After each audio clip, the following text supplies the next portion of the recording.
minggah ing sasana pagelaran mriki jan sarek niki sampun waduh padahal sampun di sepot Pangandaran Purbahayu gitu.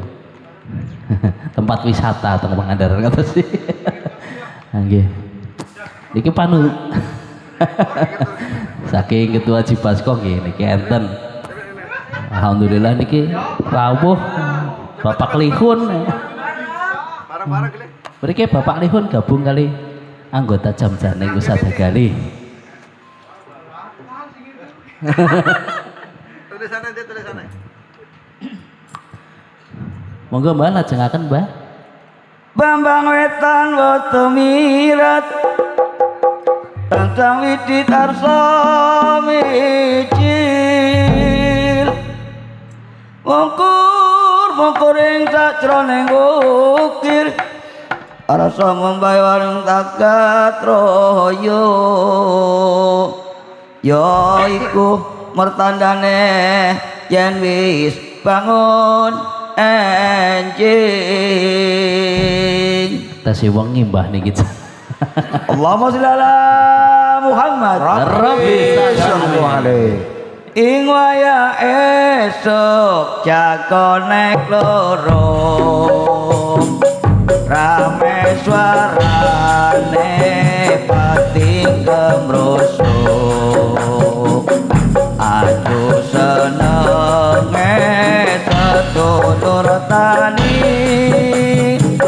bebarengan podo nandur pari ya Rasulullah salamun alaih ya Rabbi asani wa daroti Al-Fataya jirotal alamin ya uhelai judi wal karomi srengenge nyinar kulon parane anu engoceh ana ing wit-witan ati jarawit tanam atine katon asri dunya saisine ya Rasulullah salamun alaih ya Rabbi asani wa daraji Al-Fataya jirotal alamin ya uhela judi wal karomi ing wayah esuk jagonek loro rame suarane pating gemrusuk aduh senenge tetulur tani bebarengan podo nandur pari ya Rasulullah salamun alaih ya Rabbi asani wa daraji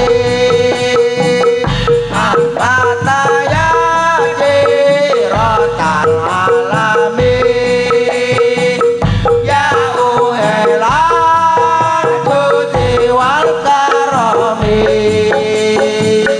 srengenge nyinar kulon parane mano engoceh ana ing wit-witan pating jarawit senang atine katon asri dunya saisine ya Rasulullah salamun alaih ya Rabbi asani wa